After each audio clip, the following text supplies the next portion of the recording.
بسم اللہ الرحمن الرحیم۔ السلام علیکم۔ اس ویڈیو میں ہم بات کریں گے کہ لگتا یوں ہے کہ حکومت کے صبر، تحمل اور برداشت کا جو پیمانہ ہے وہ لبریز ہو چکا ہے، اور پہلی مرتبہ ہم نے دیکھا ہے کہ حکومت کی بھاری بھرکم ٹیم نے، اہم وزراء کی ٹیم نے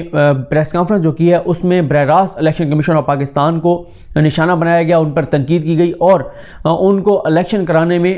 آئینی اور قانونی طور پر جو الیکشن کرانے میں ناکامی کا ذمہ دار ٹھہرایا گیا۔ ہم مسلسل یہ دیکھ رہے ہیں کہ کئی ایسے مواقع آئے جب لگا کہ اب تلخی بڑھے گی، حکومت اور الیکشن کمیشن آف پاکستان آمنے سامنے ہوں گے، لیکن حکومت کی جانب سے صبر اور تحمل کا مظاہرہ کیا گیا۔ سب سے پہلے ہم نے دیکھا کہ قاضی فائصل صاحب نے ایک کیس میں نوٹس لیا بلدیاتی اداروں کے حوالے سے، اس میں جب چیف الیکشن کمشنر پیش ہوئے تو انہوں نے کہا کہ پنجاب حکومت نے عثمان بزدار سرکار نے جو بلدیاتی ادارے ختم کیے وہ غیر آئینی غیر قانونی کام تھا۔ پھر ہم نے دیکھا جب حکومت کی جانب سے کہا گیا کہ سینٹ الیکشن ہم اوپن کرانا چاہتے ہیں، الیکشن کمیشن آف پاکستان نے اس کی مخالفت کی۔ پھر ہم نے دیکھا سپریم کورٹ میں جب چیف الیکشن کمشنر اور ان کے ممبران کو بلایا گیا تو کئی بار میں اس پہ تفصیل سے بات کر چکا ہوں، وہاں پر وہ ڈٹ گئے کہ خفیہ ووٹنگ ہی ہوگی اور جو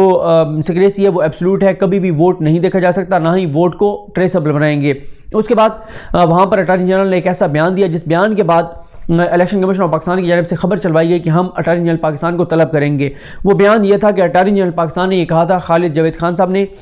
کہ سپریم کورٹ کو یہ کہا تھا کہ اسلام آباد میں نوٹوں کے بیگ بھر کے کچھ لوگ بیٹھے ہوئے ہیں، یا سپریم کورٹ کے فیصلے آنے کے بعد وہ نوٹ دیے جائیں گے، پیسے دیے جائیں گے اور ووٹ خریدے جائیں گے۔ الیکشن کمیشن نے، کیونکہ انہوں نے کچھ سخت جو ہے وہ دلائل بھی دیے تھے الیکشن کمیشن آف پاکستان کی نااہلی، ناکامی کے اوپر، جس پر الیکشن کمیشن نے بہانہ یہ بنایا کہ کیونکہ اٹارنی جنرل پاکستان نے کہا ہے کہ لوگ نوٹوں کے بیگ بھر کے بیٹھے ہوئے ہیں تو ہم اٹارنی جنرل کو طلب کریں گے، لیکن طلب نہیں کیا گیا تھا، صرف خبر چلوائی گئی تھی۔ پھر اس دوران NA-75 کا معاملہ آ گیا، اس پر 2 پریس ریلیزز جاری کی گئی، ان پریس ریلیزز کو نون لیگ اور ان کے وکلاء نے تاریخی ڈاکومنٹ قرار دیا۔ پھر نون لیگ نے صرف 23 پولنگ اسٹیشن کی بات کی، لیکن الیکشن کمیشن نے پورے حلقے میں الیکشن جو ہے وہ کالعدم قرار دے دیا۔ NA-75 کی بات کر رہا ہوں۔ اس کے بعد پھر سپریم کورٹ کا آ گیا، یہ جو سپریم کورٹ کی رائے آ گئی، اس رائے کو بھی الیکشن کمیشن نے کہا کہ ہم اگلے الیکشن سے اس کے اوپر کریں گے، اس الیکشن میں ہم نہیں کریں گے، حالانکہ فواد چودھری صاحب، شفقت محمود صاحب اور تمام وزراء کی ٹیم گئی بھی تھی۔ پھر اس کے بعد ایک ویڈیو آتی ہے ان کی گیلانی صاحب کے بیٹے کی، اس کے اوپر بھی الیکشن کمیشن نے کوئی ایکشن نہیں کیا۔ پھر الیکشن کمیشن میں فواد چودھری صاحب جاتے ہیں ریفرنس دینے اور یہ ویڈیوز کے حوالے سے بات کرنے، تو بھی الیکشن کمیشن کا کوئی افسر ان کو وہاں پر نہیں ملتا۔ اور اب آج یعنی اب 3 مارچ کو جو الیکشن ہوئے، اب تو 4 ہو چکی ہے، لیکن 3 مارچ کو جو الیکشن ہوئے اس کے بعد جو پریس کانفرنس کی گئی، شاہ محمود قریشی صاحب، فواد چودھری صاحب، شفقت محمود صاحب، اسد عمر صاحب، شیریں مزاری صاحبہ، فیصل جاوید اس میں تھے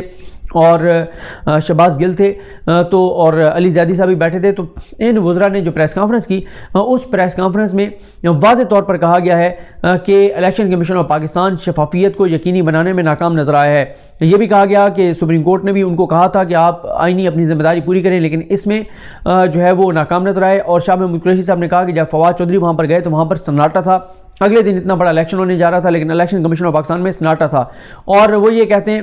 کہ الیکشن کمیشن کی ذمہ داری تھی کہ وہ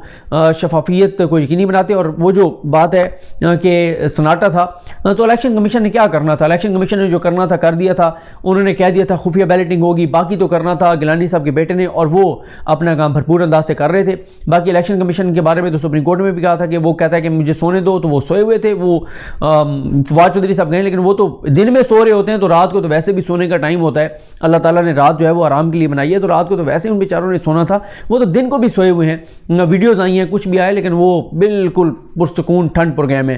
پھر انہوں نے یہ بھی کہا کہ جس معیار پر الیکشن کمیشن کو پورا اترنا چاہیے تھا، شاہ محمود قریشی صاحب نے کہا اس معیار پر الیکشن کمیشن پورا نہیں اترا، اور ہم نے ان کو کہا تھا کہ وہ ذمہ داری نبھائیں۔ شفقت محمود صاحب نے کہا ہم گئے بھی صحیح، لیکن انہوں نے ہماری بات نہیں مانی اور کہا کہ اگلے انتخابات سے ہم جو ہے وہ شفافیت کو یقینی بنائیں گے، اور حالانکہ انہوں نے کہا کہ چند 100 بیلٹ جو ہیں وہ چھاپے جانے تھے۔ انہوں نے کہا، بتایا کہ میٹنگ ہوئی تھی، اس میٹنگ میں بھی انہوں نے بہت سے آپشنز دیے تھے، اور یہ بھی میں آپ کو بتا دوں کہ حکومت نے الیکشن کمیشن پہ بہت اعتماد کا اظہار کیا جب فواد چودھری صاحب گئے، اور کوشش یہی تھی کہ کسی طرح سے الیکشن کمیشن جو ہے وہ شفافیت کو یقینی بنائے۔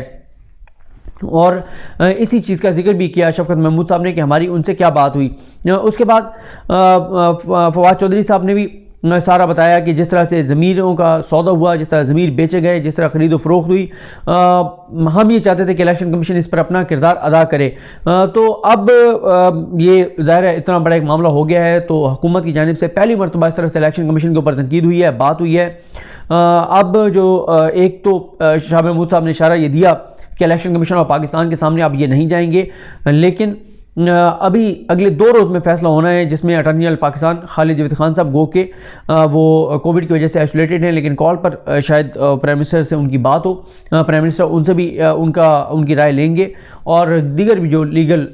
مائنڈز ہیں پی ٹی آئی میں ان سے، لیکن مین جو میرا خیال ہے رائے جو مانی جائے گی وہ اٹارنی جنرل پاکستان خالد جاوید خان صاحب کی رائے مانی جائے گی کہ آیا اس سارے معاملے پر سپریم کورٹ جانا چاہیے یا نہیں جانا چاہیے۔ کچھ لوگ جو سیاسی بات کرتے ہیں پی ٹی آئی میں، وہ یہ کہتے ہیں کہ ہمیں الیکشن کمیشن سے کوئی زیادہ جو ہے وہ پنگا نہیں لینا چاہیے، ان کے پاس فوراً فنڈنگ کیس پڑا ہوا ہے، لیکن وہ حکومت کانفیڈنٹ ہے کہ اس میں ایسا کچھ نہیں ہے، سپریم کورٹ کے بھی اس کے اوپر آلریڈی فیصلے آئے ہوا ہے، تو اتنی زیادہ پریشانی کی بات نہیں ہے۔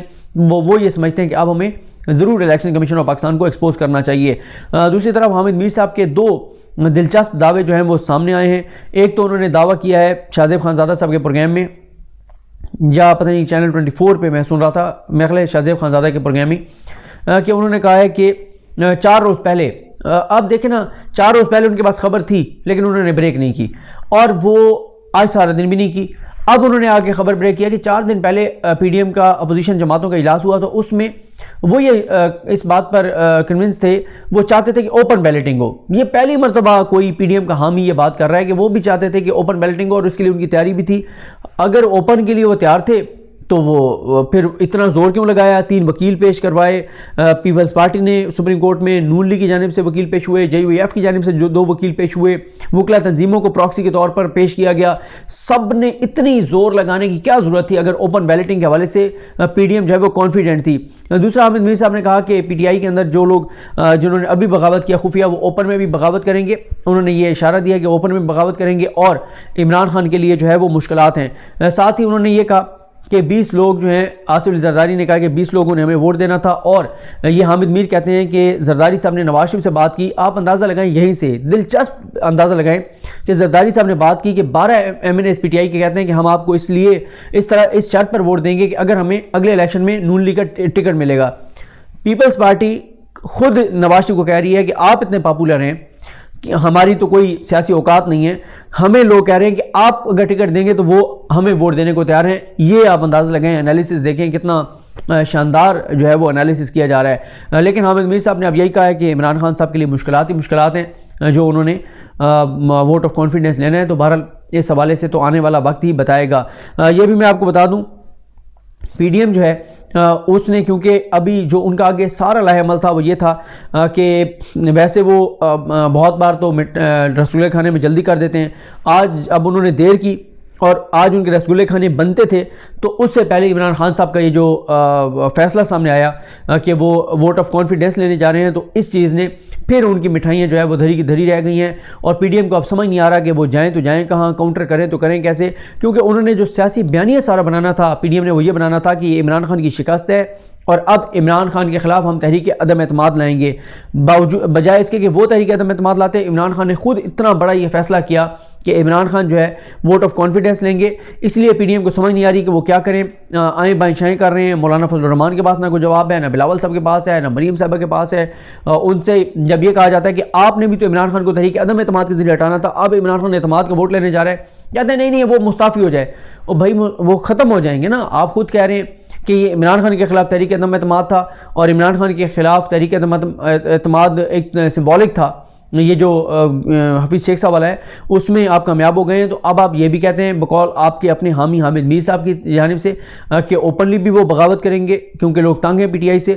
تو وہ اگر آپ کے پاس نمبر پورے ہیں تو پھر تو آپ کو ٹینشن نہیں ہے، اور بقول حامد میر صاحب کے نواز شریف صاحب نے گرین سگنل بھی دے دیا ہے کہ ان پی ٹی آئی کے 12 ایم این ایز کو نون لیگ کا جو ہے وہ ٹکٹ دیا جائے گا، تو پھر تو کوئی مسئلہ نہیں ہے۔ جبکہ دوسری طرف جو محمد مالک صاحب نے یہ دعویٰ کیا ہے کہ اب پہلے جو ہے وہ تحریک عدم اعتماد